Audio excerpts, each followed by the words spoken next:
Lord. கர்த்தருடைய பரிசுத்த நாமத்துக்கு மகிமை உண்டாவதாக. இந்த நாளில் கூட இந்த டெய்லி டேஸ் மூலியமா கர்த்தருடைய வார்த்தை கொடுக்க தேவன் கொடுத்த இந்த வாய்ப்புக்காக தேவனுக்கு நான் நன்றி செலுத்துகிறேன்.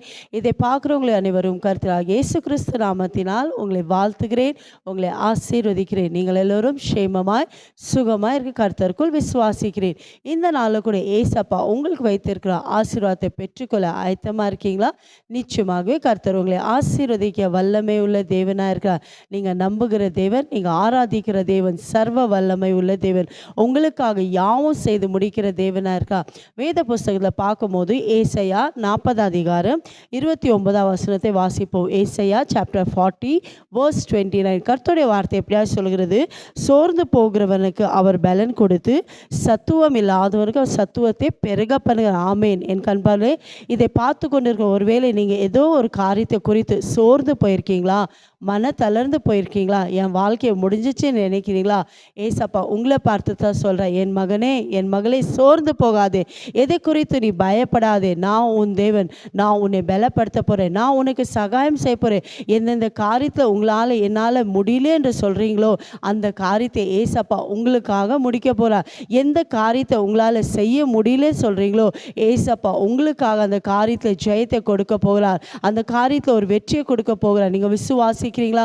ஏன்னா வாக்கு கொடுக்கிறவர் வாக்கு மாறாத தேவன். இதை பார்த்து கொண்டு இருக்க அன்பான சகோதர சகோதரிகளே, எந்த காரியத்தை நீங்கள் சோர்ந்து போய் மனம் உடைந்து இன்னும் எல்லாம் முடிஞ்சிச்சு என்று கலங்கி கொண்டிருக்கீங்களா? நீங்கள் உங்களை பார்த்து தான் ஏசப்பா சொல்ல, சோர்ந்து போகாத மகளே, நான் உனக்கு இருக்கிறேன், நான் உனக்கு உதவி செய்வேன்.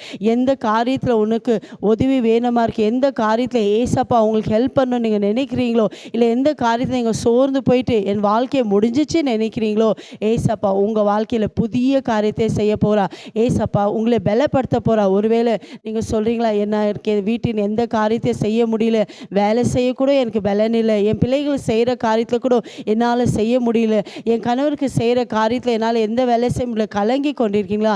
இன்றைக்கு ஏசப்பாவுடைய பலத்தை பெற்றுக்கொள்ளுங்க. ஏசப்பாவுடைய வார்த்தையை விசுவாசிங்க. ஏன்னா சோர்ந்து போகிற அவர் பலப்படுத்துகிற தேவன். யாரெல்லாம் இந்த வார்த்தையை விசுவாசிக்கிறீங்களோ இன்றைக்கு ஏசப்பா உங்களை பலப்படுத்த போகிறா.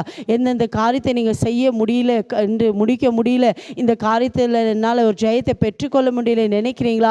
ஏசப்பா சொல்ல, நான் உன்னை பலப்படுத்தி அந்த காரியத்தில் நான் உனக்கு ஜெயத்தை கொடு. ஒரேல அது உங்கள் பிள்ளைகளுடைய காரியமாக இருக்கலாம், இல்லை உங்கள் குடும்ப காரியமாக இருக்கலாம், ஊழியத்தின் காரியமாக இருக்கலாம், இல்லை செய்கிற நீங்கள் பிஸ்னஸாக இருக்கலாம். எந்த காரியம் இருந்தாலும் இன்னைக்கு சொல்லுங்கள், ஏசப்பா நீர் என்னை பலப்படுத்துங்க. எந்த காரியத்தில் சோர்ந்து போயிருக்கீங்க ஏசப்பாக்கு நீங்கள் தெரிவிக்கும் போது ஏசப்பா உங்களை பலப்படுத்த போகிறா, உங்களை ஆசீர்வதிக்க போகிறா. விசுவாசிக்கிறீங்களா? இருக்கிற இடத்துல விசுவாசத்தோட அப்பாவை நோக்கி ஜெபிக்கலாமா?